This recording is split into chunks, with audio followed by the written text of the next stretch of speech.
Hello everyone, welcome back to another video. मेरा नाम है तथास्तु और आज हम बात करेंगे ई कॉमर्स के 10 ऐसे पॉइंट जो बहुत अच्छे हैं ई कॉमर्स बिजनेस करने के लिए। आपको जो है प्रोत्साहित करेंगे, आपको मोटिवेट करेंगे कि आप ई कॉमर्स बिजनेस करें। लेकिन उसके साथ हर बिजनेस में, हर जॉब में या किसी भी कंपनी में आप काम करते हैं या कैसा भी आप व्यापार करते हैं तो उसके साथ कुछ बुरी चीज़ें भी होती है। तो 10 ऐसे पॉइंट भी हम डिस्कस करेंगे जो ई कॉमर्स के नेगेटिव्स हैं। तो 10 पॉजिटिव्स और 10 नेगेटिव्स को लेकर आया हूं इस वीडियो में। शुरू करते हैं बिना किसी देरी के। सबसे पहला जो ई कॉमर्स के अंदर पॉजिटिव पॉइंट है वो ये है कि आप अगर ई कॉमर्स बिजनेस करना चाहते हैं तो आपको ई कॉमर्स बिजनेस में लार्ज कस्टमर बेस मिलने वाला है। जी हाँ दोस्तों, करोड़ों कस्टमर का बेस मिलेगा इन मार्केट प्लेसेस के ऊपर। अगर आप अपने प्रोडक्ट इन मार्केट प्लेसेस के ऊपर लिस्ट करते हैं तो आपको ऑलरेडी वहां पर बहुत सारे इंपल्सिव बायर्स मिलेंगे जो आपके प्रोडक्ट को तुरंत देखकर खरीद सकते हैं। आपको ज़्यादा मेहनत भी करने की ज़रूरत नहीं पड़ेगी और आप अपने ई कॉमर्स बिजनेस को ग्रो कर सकते हैं। दूसरी जो चीज़ है वो है कॉस्ट इफेक्टिव। बहुत अच्छी चीज़ है ई कॉमर्स बिजनेस करने की कि आपको मार्केट के अंदर फिजिकल स्टोर लगाने की ज़रूरत नहीं है। इनिशियल स्टेज पे आप अपने घर से बिजनेस कर सकते हैं। अगर आप जीएसटी रजिस्ट्रेशन घर पे करवाना चाहते हैं तो लिंक मैं डिस्क्रिप्शन में दे दूंगा, आप बाद में देख लीजिएगा। तो आप अपने घर से भी जो है ई कॉमर्स बिजनेस को स्टार्ट कर सकते हैं और अपने लिए बहुत अच्छी सोर्स ऑफ इनकम जनरेट कर सकते हैं। जो थर्ड जो मैं इसका पॉजिटिव कहूँगा कि एक बहुत अच्छी चीज़ है ई कॉमर्स की, वो है कन्वीनियंस। अब कन्वीनियंस से मतलब ये है कि आप अपने ई कॉमर्स बिजनेस में जो भी प्रोडक्ट लिस्ट करते हैं उसके जो कस्टमर्स हैं वो आपके प्रोडक्ट को आपके यहाँ बिना आए, बिना देखे, बिना टच के, बिना फील किए जो है कस्टमर ऑर्डर कर देते हैं और प्रोडक्ट रख भी लेते हैं और उनकी जो रिक्वायरमेंट है वो फुलफिल हो जाती है। उसके लिए आपको अपने प्रोडक्ट्स का शोकेस नहीं करना पड़ता है, आपको सिर्फ उनके डिजिटल फोटोग्राफ्स जो हैं ई कॉमर्स मार्केट प्लेसेस के ऊपर लिस्ट करने होते हैं। तो ये जो कन्वीनियंस है वो एक बहुत अच्छा पॉजिटिव है ई कॉमर्स बिजनेस का। फोर्थ मैं कहूँगा ब्रांड रिकॉग्नाइजेशन। आपका एक ब्रांड है जो ई कॉमर्स मार्केट प्लेसेस के ऊपर लिस्टेड है, राइट। आपने अपने प्रोडक्ट को इन मार्केट प्लेसेस के ऊपर लिस्ट कर रखा है और अगर आपका कोई फिजिकल स्टोर भी है, लेट्स से आप जयपुर से बिलोंग करते हैं, तो अगर आप बहुत अच्छी मार्केटिंग और प्रमोशन कर रहे हैं ई कॉमर्स मार्केट प्लेसेस के ऊपर या फिर अपनी खुद की वेबसाइट के ऊपर और वो ही ब्रांड का एक फिजिकल स्टोर किसी को मार्केट में मिल जाता है तो उससे आपका एक ब्रांड रिकॉग्नाइजेशन होगा कि यस, हमने ये प्रोडक्ट जो है ई कॉमर्स मार्केट प्लेसेस पे भी देखा है, हमने फेसबुक, इंस्टाग्राम पे इनके प्रमोशंस देखे हैं और इसका एक फिजिकल स्टोर भी है। उससे एक रेपुटेशन भी बिल्ड होती है और आपके ब्रांड को एक रिकॉग्नाइजेशन मिलती है। तो ये एक बहुत ही अच्छी चीज़ है ई कॉमर्स बिजनेस की। फिफ्थ पॉइंट जो मैं कहूँगा वो है कस्टमर डेटा। अब कस्टमर डेटा किस पर्सपेक्टिव में बोल रहा हूँ, बहुत ध्यान से सुनिएगा इस पॉइंट को। लेट्स से आपको एक डेटा इकट्ठा करना है। जैसे अगर आपकी खुद की वेबसाइट है, आप जो है अपनी वेबसाइट के ऊपर देखते हैं, अगर आप पिक्सल ऐड करते हैं, कुछ कोड्स होते हैं जो आप अपनी वेबसाइट के ऊपर अगर ऐड करते हैं फेसबुक के या गूगल के, तो आपको पता चलता है कि आपके कौन से पेज के ऊपर कितने लोग, कितने विजिटर आ रहे हैं।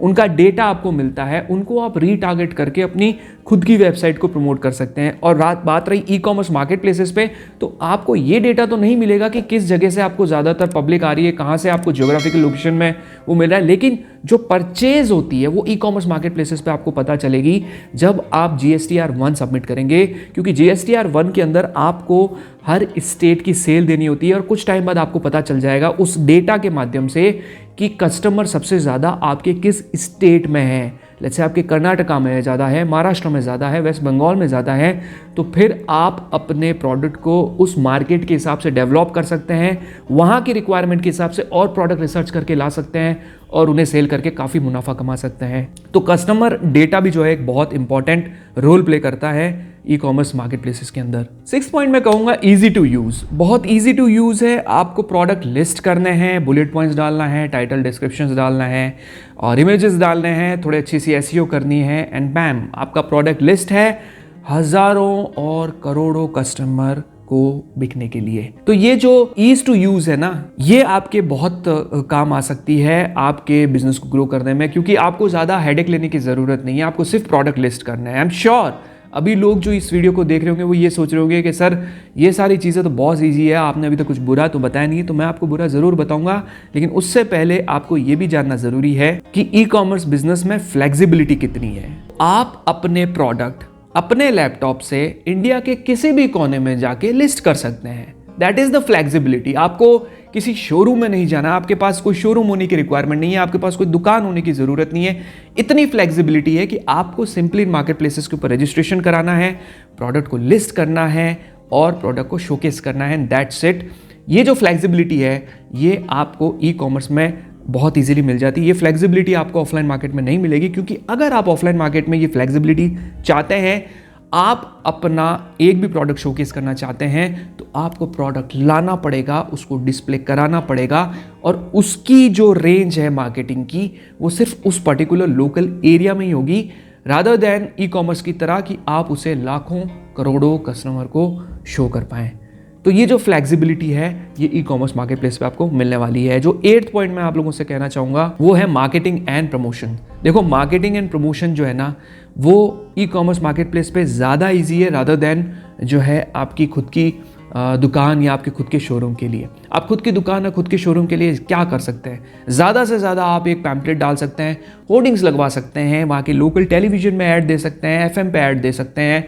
इससे ज़्यादा आपके पास ऑप्शन नहीं है और आपको ये नहीं पता चलेगा कि आपके जो कस्टमर आपकी दुकान पे आ रहे हैं, आपके शोरूम पे आ रहे हैं, क्या वो FM पे सुन के आए हैं, क्या वो होर्डिंग देख कर आए हैं, क्या वो एक न्यूज़पेपर का आर्टिकल या न्यूज़पेपर का पैम्पलेट पढ़ के आए हैं। इससे आपको बिल्कुल पता नहीं चलेगा। लेकिन अगर आप मार्केटिंग एंड प्रमोशन प्रॉपर करते हैं तो आपको पता चलेगा कि आपका कस्टमर बेसिकली किस तरीके से आ रहा है। लेट्स से अगर आप एड्स रन करते हैं तो आपको वहाँ पर ROAS, ACOS ये सब चीज़ें पता चलेगी। आपको आइडिया लग जाएगा कि हाँ, हमारी जो सेल हो रही है वो इस एड कैंपेन की वजह से हो रही है या इस प्रमोशन की वजह से हो रही है। ये जो चीज़ है वो आपको ई कॉमर्स बिजनेस में ही मिलेगी। 9th पॉइंट की मैं बात करूंगा वो है पेमेंट एंड शिपिंग। अब पेमेंट और शिपिंग की बात ये होती है कि आप प्रोडक्ट का पैसा या तो पहले ले सकते हैं और फिर उसके बाद शिप करेंगे, या फिर आप कैश ऑन डिलीवरी भी करा सकते हैं कि प्रोडक्ट आपको जब मिलेगा तब आप उसका कैश पे कर सकते हैं। इसकी वजह से आपके ऑर्डर्स के नंबर्स तो बढ़ेंगे ही, साथ के साथ आपकी रीच भी बढ़ेगी और आपका पैसा भी नहीं अटकेगा। कंपेयर करा जाए अगर ऑफलाइन मार्केट में तो कई बार पैसा अटक जाता है, उधारी में माल हम दे देते हैं और फिर उसके बाद पैसा आता नहीं है और हमें हमारा ही पैसा लेने के लिए कस्टमर को बार बार कॉल करना पड़ता है और वेंडर्स को बार बार कॉल करना पड़ता है। तो ये चीज़ ई कॉमर्स मार्केट प्लेसेस में नहीं है। आपको आपका पूरा पैसा after the deduction of all the fees and shipping charges आपको मिल जाएगा। लास्ट पॉइंट है 10th पॉइंट, वो है कॉम्पिटिटिव प्राइसिंग। अगर आप अपनी प्राइसिंग को कॉम्पिटिटिव रखते हैं, कंपेयर किया जाए दूसरे सेलर से, तो हो सकता है आपको बहुत सारी सेल आ जाए, आपको ज़्यादा से ज़्यादा जो है आप कस्टमर्स को ट्रैक करेंगे और आपको ज़्यादा से ज़्यादा उसमें ट्रांजैक्शंस मिल सकते हैं और आपको उसके रिजल्ट्स काफ़ी अच्छे मिल सकते हैं। तो ये जो 10 पॉइंट थे ये थे ई कॉमर्स के पॉजिटिव्स। अब हम बात करेंगे नेगेटिव्स की, यानी कि कॉन्स। क्या क्या नेगेटिव पॉइंट हैं जो ई कॉमर्स इंडस्ट्री में आपको पहले से पता होनी चाहिए अगर आप ई कॉमर्स बिजनेस करने वाले हैं। इस वीडियो को पूरा ध्यान से सुनिएगा। अभी तक अगर आपने इस वीडियो को यहाँ तक देख लिया है, थैंक यू सो मच। अब हम आगे की जो बात करेंगे वो बात करेंगे ई कॉमर्स के नेगेटिव्स की। सबसे पहली चीज जो ई कॉमर्स मार्केट प्लेस के ऊपर जो नेगेटिव है मेरी नज़र में, वो है कंपटीशन। इतना कंपटीशन है, इतने सारे सेलर, क्योंकि आपको सिर्फ प्रोडक्ट लिस्ट करना है। आप कहीं भी बैठे हो, आप घर से कर सकते हो, आप मार्केट वाले दुकान वाले हैं तो आप कर सकते हो, आपका कोई होलसेल का काम है आप कर सकते हो, आपके पास बजट कम है आप छोटे सेलर हैं आप कर सकते हो, कोई भी इसको कर सकता है। इसकी वजह से कंपटीशन बहुत बढ़ गया है, बहुत ज़्यादा कंपटीशन हो गया है। और अगर आपका प्रोडक्ट एक्सक्लूसिव नहीं है तो आपको ऑर्डर्स आने में बहुत तकलीफ हो सकती है। अगर आप सिर्फ और सिर्फ ऑनलाइन बिजनेस के भरोसे बैठे हो तो जो लोग ऑफलाइन कर रहे हैं उनके लिए कोई प्रॉब्लम नहीं, उनका मार्केट चल रहा है, उनको ऑफलाइन ऑर्डर्स आ रहे हैं, लेकिन साथ में अगर ऑनलाइन भी आते हैं तो उनके लिए एक एडिशनल बेनिफिट है। But at the same time अगर आप सिर्फ और सिर्फ ऑनलाइन बिजनेस करते हैं तो हमेशा बहुत अच्छा प्रोडक्ट लाइए और उसके बाद ही सेल करिए, ई कॉमर्स इंडस्ट्री से जुड़िए, नहीं तो कंपटीशन के चक्कर में आपको सेल भी नहीं मिलेगी और आपको नुकसान भी हो सकता है। सेकेंड पॉइंट जो मैं कहूँगा एक नेगेटिव कह सकते हैं, एक डार्क साइड है कि फीस। देखो, फीस बहुत लगती है। फीस लगने से मतलब ये है कि अगर आप अमेज़ोन और फ्लिपकार्ट पे सेल करेंगे तो आपको उस पर कमीशन चार्जेस पे करने पड़ेंगे और रेफरल फ़ी होती है, फॉरवर्ड शिपिंग होती है, क्लोजिंग फ़ी होती है, बहुत सारी फीस होती है। तो होता क्या है कि आप मार्केट से कोई 100-150 का प्रोडक्ट लाते हैं, अगर आप अपने ब्रांड से सेल करते हैं तो आप उसके ऊपर काफ़ी सारे आपको जो है उसकी प्राइस बढ़ानी पड़ती है, सो दैट जो फीस है वो कट जाएगी और उसके बाद जो आपका मार्जिन है वो आपको मिलना चाहिए। राइट। तो फीस का थोड़ा सा इशू रहता है, इसलिए आप कोई भी प्रोडक्ट सर्च करें, सबसे पहले उसका कमीशन स्ट्रक्चर देख लें, उसके बाद डिसाइड करें कि हाँ इसमें इतना मार्जिन है, वो मैं सस्टेन कर पाऊंगा या पाऊंगी और इसे मैं ऑनलाइन ई कॉमर्स बिजनेस में लाना चाहता हूँ। नहीं तो गलत प्रोडक्ट की वजह से आपको नुकसान भी हो सकता है ज़्यादा फी पे करने की वजह से। थर्ड पॉइंट जो मैं कहूँगा वो है क्वालिटी कंट्रोल। कभी कभी पुअर क्वालिटी के प्रोडक्ट लोग लेकर आ जाते हैं और इस वजह से उनको नेगेटिव रिव्यूज़ आने स्टार्ट हो जाते हैं, क्योंकि इतनी फ़ी हम ऑलरेडी पे कर रहे होते हैं तो हम सोचते हैं कि थोड़ा सा हमारा मार्जिन बढ़े, सो दैट हमारी जो ये फ़ी देने के बाद हम ज़्यादा नंबर्स ऑफ यूनिट अगर सेल करते हैं तो हमें हमारी जो सेल है वो ज़्यादा हो और हमें मार्जिन ज़्यादा मिले। इसलिए लोग क्वालिटी पे जो है वो कॉम्प्रोमाइज़ कर लेते हैं और उस वजह से उनको नेगेटिव रिव्यूज़ भी आ जाते हैं और उस वजह से उनकी सेल्स भी जो है बहुत कम हो जाती है। फोर्थ जो प्रॉब्लम है वो है शिपिंग एंड डिलीवरी इशू। देखो, कोई भी ई कॉमर्स का प्रोडक्ट अगर कोई भी ऑर्डर आता है तो आपको शिपिंग एग्रीगेटर से या फिर किसी भी थर्ड पार्टी कंपनी से कांटेक्ट करके आपने प्रोडक्ट को शिप करना होता है, इनकेस आपकी खुद की वेबसाइट है। और एल्स अगर आप ई कॉमर्स मार्केट प्लेसेस से कर रहे हैं तो फिर वो आपका प्रोडक्ट आपके यहाँ से लेंगे और कस्टमर तक डिलीवर करेंगे। कभी कभार कस्टमर को प्रोडक्ट नहीं मिलता है, कस्टमर रिजेक्ट हो जाता है, अनडिलीवर्ड हो जाता है, तो उस वजह से आपका काफ़ी सारा जो माल है वो अटक जाता है, आपको डिलीवरी टाइम पर नहीं मिलती है, वापस जो प्रोडक्ट रिटर्न नहीं होता है, तो आपके स्टॉक जो है वो हमेशा जो है इन ट्रांजिट रहते हैं, राइट। आपके पास अगर कोई ऐसा प्रोडक्ट है जिसका आपको 10 या 20 SKUs है और आपको ऑर्डर आ गए एक ही दिन में, तो अगर आपने उसको वापस अवेलेबल नहीं कराया, आउट ऑफ स्टॉक हो गया, तो वो प्रोडक्ट इन ट्रांजिट रहेगा और इसकी कोई गारंटी नहीं है कि वो सारे के सारे प्रोडक्ट कस्टमर को डिलीवर होंगे। उसमें से कुछ प्रोडक्ट अनडिलीवर्ड आरटी हो जाते हैं। तो ये एक जो है इशू रहता है ई कॉमर्स बिजनेस करने वालों के साथ। फिफ्थ पॉइंट जिससे ज़्यादातर ई कॉमर्स सेलर्स परेशान हैं वो है फेक रिटर्न्स। कस्टमर प्रोडक्ट मंगाते हैं, प्रोडक्ट मंगाने के बाद उसे देखते हैं, प्रोडक्ट अच्छा लगता है तो जो जेन्युइन कस्टमर्स होते हैं वो उसे रिटर्न कर देते हैं उस प्रोडक्ट को अच्छे से पैक करके। लेकिन अगर कोई फेक कस्टमर जिसको चीट करने में अच्छा लगता है, जिसके लिए बहुत सिंपल चीज़ है, तो वो कस्टमर जो है प्रोडक्ट को बदल देता है, प्रोडक्ट को रिटर्न करते समय जो है प्रोडक्ट को कोई और दूसरा प्रोडक्ट पैकेजिंग में डाल के और पुराना प्रोडक्ट डाल के वापस भेज देता है, जिस वजह से सेलर्स को काफ़ी नुकसान उठाना पड़ सकता है। होता है, लेकिन कई कंपनीज जो है उसके बदले में सेफ्टी क्लेम दे देती है, प्रोटेक्शन फंड दे देती है और सबके अपने अपने तौर तरीके ई कॉमर्स मार्केट प्लेसेस में। लेकिन अगर वही बात की जाए खुद की वेबसाइट पे, तो खुद की वेबसाइट पे आपको खुद ही वेरीफाई करवाना होता है। बट एक बेनिफिट ये है कि आप उसका जो रिफंड है वो प्रोडक्ट जब आपकी घर पे आता है या आपके ऑफिस पे आता है या आपके वेयर हाउस पे आता है, तब आप उसका रिफंड इनिशिएट कर सकते हैं इन केस अगर आपकी खुद की वेबसाइट है। लेकिन ई कॉमर्स मार्केट प्लेसेस में जैसे ही प्रोडक्ट पिक होता है उन्हें रिफंड मिल जाता है। अब आपको नहीं पता कि जो प्रोडक्ट रिटर्न हो रहा है वो प्रोडक्ट आप ही का है, कस्टमर ने बदल दिया है, या फिर जो कुरियर बीच में एग्जीक्यूटिव्स होते हैं वो भी बदल देते हैं। तो ये एक प्रॉब्लम रहता है ई कॉमर्स मार्केट प्लेसेस में, ई कॉमर्स बिजनेस के अंदर। 6 पॉइंट मैं कहूँगा लैक ऑफ कंट्रोल। अब लैक ऑफ कंट्रोल क्या है? अगर मार्केट प्लेसेस की बात की जाए तो लैक ऑफ कंट्रोल किस चीज़ का है? आपको नहीं पता कि आप अपने जो प्रोडक्ट एड्स रन कर रहे हैं, प्रमोशंस कर रहे हैं, आपको नहीं पता कि वो एड बेसिकली किस जोन में दिखाए जा रहे हैं, किस सिटी में दिखाए जा रहे हैं, कहाँ से आपको ट्रैफिक आ रहा है, कहाँ से आपको विजिबिलिटी ज़्यादा मिल रही है, किस शहर के प्रोडक्ट्स जो है, किस शहर में ज़्यादा आपके प्रोडक्ट को जो है लोग पसंद कर रहे हैं, क्लिक करके देख रहे हैं। ये कंट्रोल आपको ई कॉमर्स मार्केट प्लेसेस नहीं देते हैं। आपको बिल्कुल आइडिया नहीं होता है कि कहाँ पर आप जो अपना पैसा एड्स में खर्च कर रहे हैं उसको कस्टमर कहाँ देख रहे हैं। तो ये जो कंट्रोल है ना, ये आपके हाथ में नहीं होता। ई कॉमर्स मार्केट प्लेसेस की बात कर रहा हूँ। अगर आपकी खुद की वेबसाइट है आप कर सकते हो टारगेट, बट अगर आपकी खुद की वेबसाइट नहीं है तो आप टारगेट नहीं कर सकते हो। अब इसका एक छोटा सा उदाहरण देता हूँ।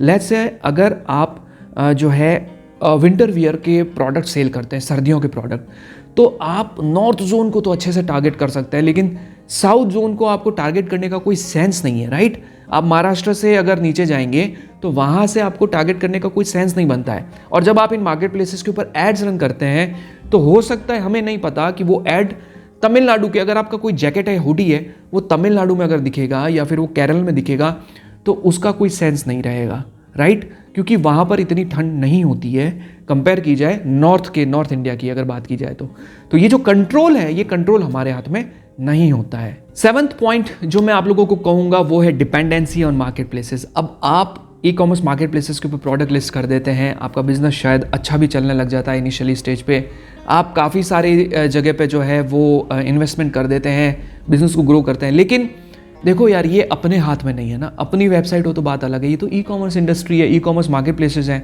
ये तो इनके हाथ में है। कल को ये आपके प्रोडक्ट की लिस्टिंग विजिबिलिटी बहुत बढ़ा दे, कल को ये आपके प्रोडक्ट की लिस्टिंग की विजिबिलिटी बहुत कम कर दें, तो आपको ऑर्डर्स आने भी कम हो सकते हैं।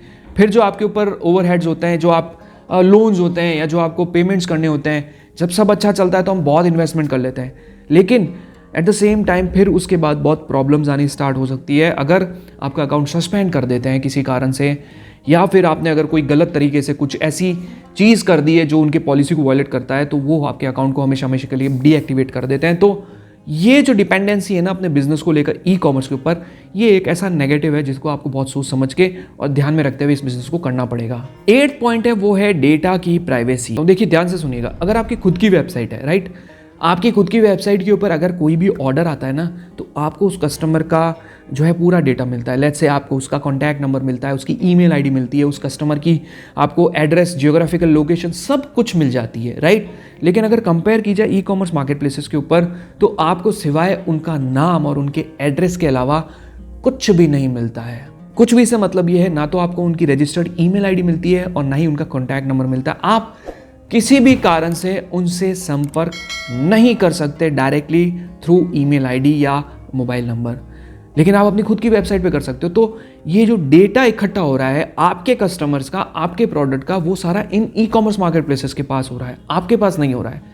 ये कंपनीज तो सिर्फ बीच में एक मेडिएटर है जो अपने प्लेटफॉर्म की जो है वजह से आपसे कमीशन लेके अपने प्लेटफॉर्म पे माल बिकवा रही है, लेकिन आपके कस्टमर का जो डेटा है उसकी प्राइवेसी की जिम्मेदारी आपकी नहीं। आप ई कॉमर्स मार्केट प्लेसेस के ऊपर उसका जो डेटा है वो सारा का सारा उनके पास चला जाता है, विच इज़ आई बिलीव कि आपको ये लॉन्ग टर्म के लिए इट इज़ नॉट गुड अगर आप ई कॉमर्स मार्केट प्लेसेस के ऊपर सेल करते हैं तो। 9th पॉइंट जो मैं कहूँगा वो है लिमिटेड कस्टमाइजेशन। अगर बात की जाए मीशो, फ्लिपकार्ट और अमेज़ोन की, तो आप खुद देखेंगे कि इन्होंने अपना एक दायरा सेट किया हुआ है कि आप इन चीज़ों को ही चेंज कर सकते हैं, और वो भी पॉलिसी में रहते हुए, ठीक है ना। आप लिमिटेड बुलेट पॉइंट्स लगा सकते हैं या आप लिमिटेड डिस्क्रिप्शन लिख सकते हैं, टाइटल में आप ज़्यादा चेंजेस नहीं कर सकते। आपके पास यही ऑप्शंस जो हैं अवेलेबल हैं। लेकिन एक खुद की वेबसाइट का जो एक लैंडिंग पेज होता है, खुद की वेबसाइट पे जो प्रोडक्ट का जो एक पूरा पेज होता है, उसके ऊपर बहुत सारे ऑप्शंस होते हैं। आप अपनी मर्जी से ऑफर्स लगा सकते हैं, आप अपनी मर्जी से टाइटल चेंज कर सकते हैं, उसका कलर चेंज कर सकते हैं, कस्टमाइजेशन से रिलेटेड चेंज कर सकते हैं, टाइटल बड़ा कर सकते हैं। ये सारी अपनी वेबसाइट पर आप कर सकते हो, राइट। लेकिन ई कॉमर्स मार्केट प्लेसेस का एक पैटर्न बना हुआ है, यूनिवर्सल पैटर्न होता है। उस पैटर्न को मद्देनजर रखते हुए ही जो है आपको उसको ही फॉलो करते हुए आपको इनके ऊपर लिस्टिंग करनी होती है। तो कस्टमाइजेशन जो है ना वो आपको ई कॉमर्स बिजनेस के अंदर, ई कॉमर्स मार्केट प्लेसेस के ऊपर बहुत कम मिलेगी। अब जो लास्ट पॉइंट मैं आप लोगों को बताने वाला हूँ, ये पॉइंट बहुत इंपॉर्टेंट रोल प्ले करता है आपकी ई कॉमर्स बिजनेस की जर्नी को डिसाइड करने में, और वो है रेपुटेशन मैनेजमेंट। रेपुटेशन मैनेजमेंट से मतलब है आपके रिव्यूज़ एंड फीडबैक। अगर आपके प्रोडक्ट के ऊपर कोई कस्टमर गंदे रिव्यू दे देता है तो उसकी वजह से आपके प्रोडक्ट तो ख़राब होता ही है, उसकी विजिबिलिटी भी कम हो जाती है। ई कॉमर्स मार्केट प्लेसेस उनकी विजिबिलिटी भी कम कर देते हैं, उसके साथ साथ आपके दूसरे प्रोडक्ट की जो है परफॉर्मेंस है वो भी हैम्पर होती है, क्योंकि लोगों को लगता है कि यार इसका ये प्रोडक्ट अगर इतना गंदे रिव्यू के साथ है तो उसकी क्या गारंटी है कि अगले प्रोडक्ट अच्छे होंगे। तो ये एक प्रॉब्लमेटिक चीज़ है। इसलिए मैं हमेशा कहता आया हूँ कि अपने स्टोर फ्रंट पे 1 स्टार 2 स्टार वाले नेगेटिव रिव्यूज़ को, जो भी प्रोडक्ट है उनको डिलीट करें और वापस से उसी प्रोडक्ट को लिस्ट करें, सो दैट हो सकता है आपके अच्छे प्रोडक्ट पे अच्छे रिव्यूज़ आने लग जाएं और आपको विजिबिलिटी मिलने लग जाए। तो आई होप आपको इस 10 पॉजिटिव्स और 10 नेगेटिव से बहुत फ़ायदा मिला होगा। अगर अमेज़ोन पे अकाउंट क्रिएट करना सीखना चाहते हैं, मैं साइड में वीडियो दे रहा हूँ, इसे ज़रूर देखिएगा। इस चैनल को सब्सक्राइब कीजिए, वीडियो को लाइक कीजिए, कोई सवाल है तो ज़रूर पूछेगा। Thank you so much guys इस वीडियो को पूरा देखने के लिए। मिलते हैं अगले वीडियो में, तब तक के लिए टेक केयर।